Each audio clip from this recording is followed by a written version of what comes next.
Good morning. How are you? I'm recording this video from San Benedetto, where I'm in holiday for a week. And every time I make a video, I always think about what I could talk about, with story I could share.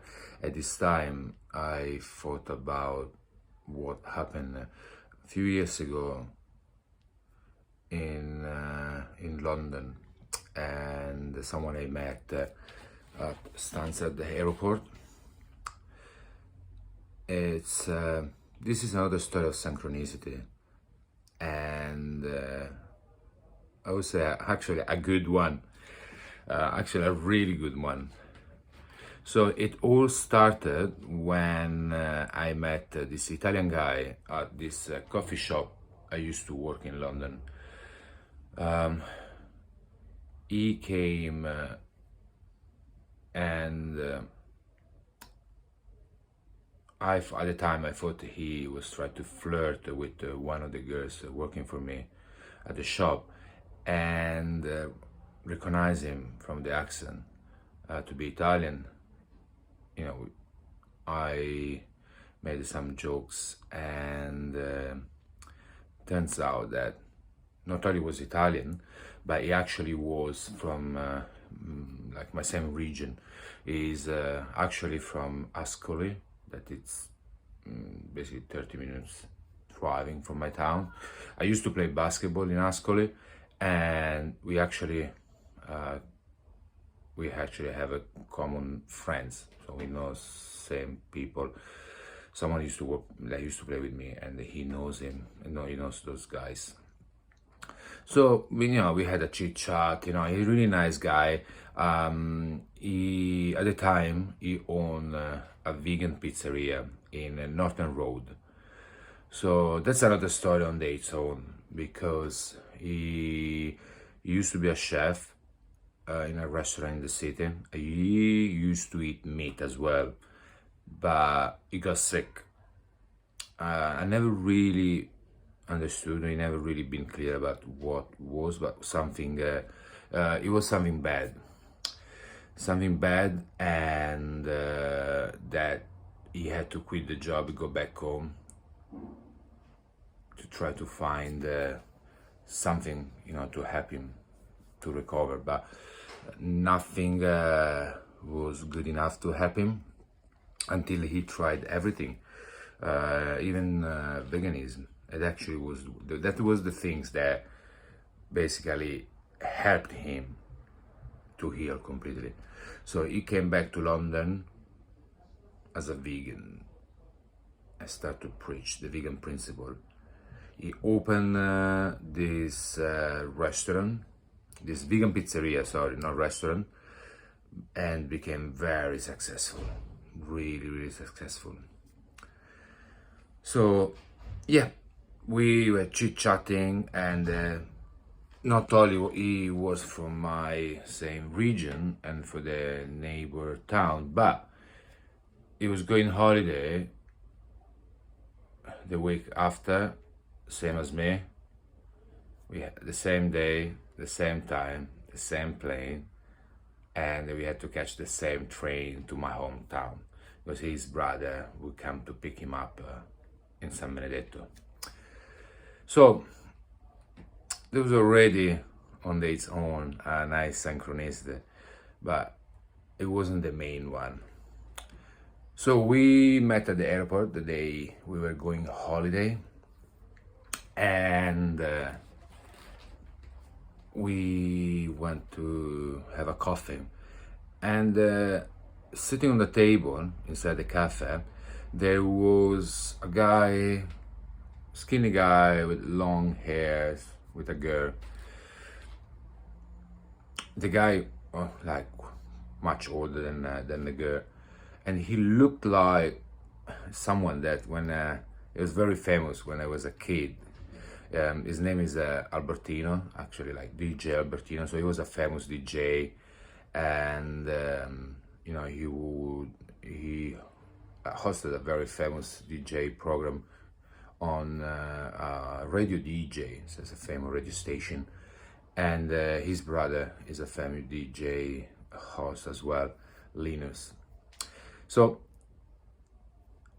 I couldn't resist, and so I went to talk to him and say, listen, you look like a very famous Italian DJ called Albertino. And he answered, and he was like, oh yeah, I'm Italian, but yeah, no, many people say that, but it's not me. And then we started talking in Italian, because I was like, oh yeah, I'm Italian as well, and we're flying back to home, and they were flying back home as well. They were from Basilicata, Matera. Beautiful town in Basilicata, beautiful town. It's very famous. Recently became part of the UNESCO. So, and actually something I recommend to visit when you go to Italy.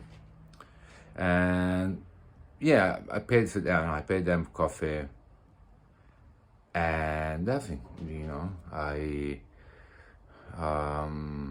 I went to catch my plane.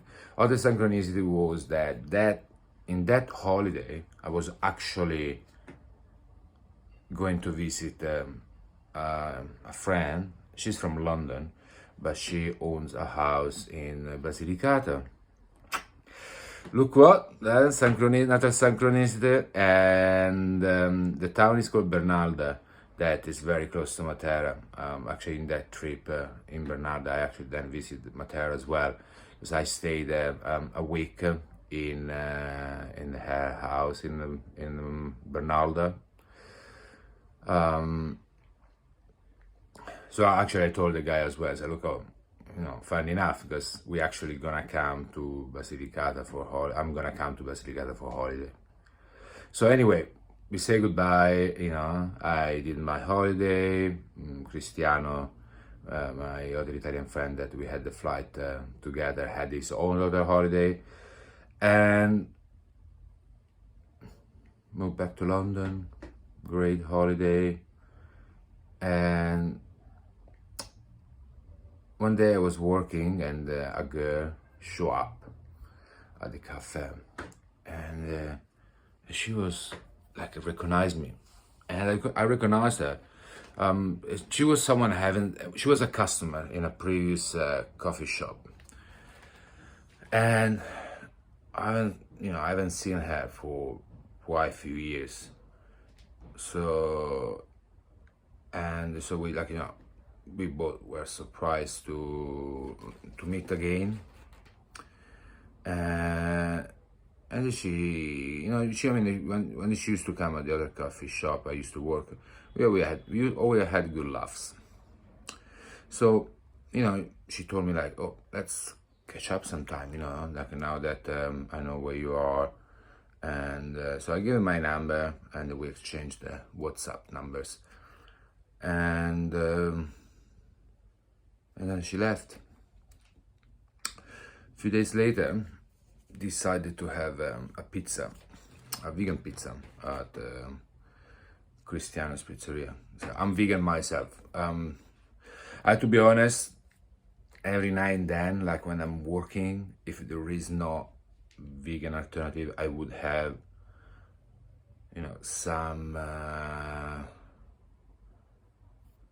some dairy, but I actually I would say 99% of my diet is vegan.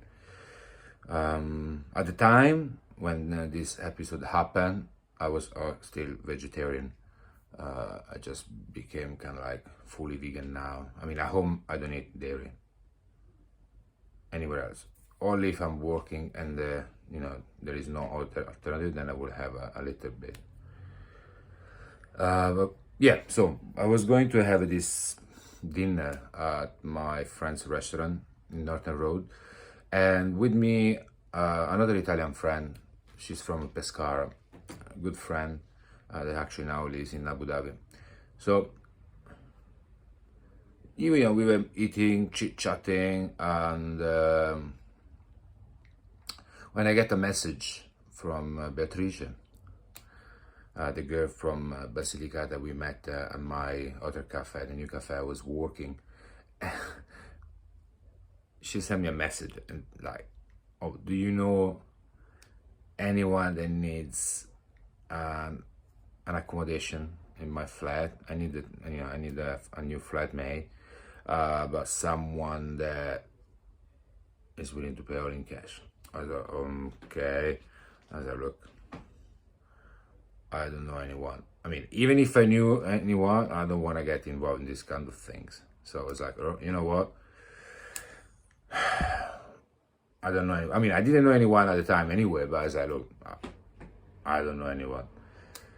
So I told the friend that was having dinner, I said, listen, I told her the story about this girl, and I said, look, she just sent me a bloody weird message, asked me, do you know anyone that is willing to pay just cash for rent? It's like, oh fuck. It was like, it's like I don't know. She got curious. She was like, "Oh, show me who is this girl?" Because I told her that there's someone I already knew from the previous coffee shop. The coffee was called Shot, and she used to come there. Actually, my friend, the one I was having dinner, as well, we became friends from, work when I was working in this other coffee shop, Shot Espresso, in Fulham. So that's the other interesting things, like why. I mean, normally you would not ask or show me the picture of this person based on just this episode, but the universe got a fucking way, his own way to make things works. No need to understand. He got his own bloody way. So I started to show her the picture. So I went to her Facebook, and then on her pictures, on her profile, I noticed a guy. The guy looked familiar, and then I saw in other pictures the same guy, and then there was another girl, and she looked familiar as well. And then, bam, light bulb. This is bloody the guy I met at the airport. But I wasn't sure 100%. So I drop a message to Beatrice. I say, listen, just a friend, we're talking about you, a friend that was curious about your photos, about how you look like. So I told you, I don't know, I said, you look very beautiful. She was very curious. Actually, might be something like that. Now I can't remember. But anyway, I say, I met someone when I was flying back to Italy at the airport. He's from Basilicata, Matera. He was with a girl who was much younger than him. He got long hair, and it's like, yes, yeah, that's my brother-in-law. That's my sister boyfriend. Fuck. All right. So you are telling me. I don't think I said that to her, but I think within myself. I said, you are telling me I have a flight back to Italy with someone that actually became an important part of my journey. The person that actually made me decide to become really serious about veganism. A person that I ended up having the same flight in the same day with the same train back to Italy, and that trip by train that convinced me to stop eating dairy and to go vegan. Even if, as I said, like every now and then I might have like a small exception when I'm working. So, and I'm at the airport. I meet this bloody guy that looks like DJ Albertino.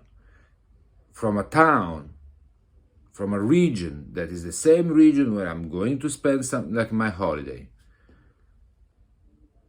And the girl show up in my cafe after many years we haven't met. Even we live in the same neighborhood. We used to live in the same neighborhood in Fulham. Just show up randomly amongst all the people I haven't seen for here. The only person in her from Basilicata She asked me phone number to exchange a WhatsApp number. And you are telling me that exactly while we're having dinner in the same place with like the place where the person that owns the pizzeria is the person that I had to fly back the same day, the same flight, the same train. You are telling me that having dinner there, someone asked me to show her pictures of this girl. Otherwise, I would never look at her profile, Facebook profile. I would never know. So, I mean, we are not stupid. I mean, I guess that we are not stupid. You're thinking maybe a little bit what I'm thinking, right? In my journey, all right, coincidences don't fucking exist. They don't exist. There is no coincidences in my journey, all right. I'm not here to tell everybody has a similar journey than me. I'm sure there is gonna be someone that have a similar journey, and that's why I'm sharing this video. But it's obvious. It's not fucking coincidence. So again, back to that. You are telling me now that I'm looking at the profile for the Facebook profile of this girl, and I found the pictures where there is this guy and her sister, so that I can connect the piece of the puzzles, and then realize that all the game that have been played from the universe, God, the Matrix, you call it, right? So think about it. Questioning life. Is in my life just wake up, go to work, getting stressed over work problems, the boss, the colleagues, on all the other bullshit that our society teaches us? Questioning is all about this. And there is nothing else. There is something else in my journey, currently, in my journey. That is why I don't give a shit about what society wants from me, or what people think I have to do, because I passed that stage. I already saw way a lot behind the curtain. That's not just the synchronicities, that's just part of that. So, questioning and questioning life. Questioning. Life is not about competition, I believe. It's not about a struggle. It's not about struggles. It's not about fighting each other. It's not about getting rewarded with a CEO position. So, questioning life. Oops, mosquitoes. It's full of mosquitoes in my town in summer. Questioning life. Okay? Bye. Ciao.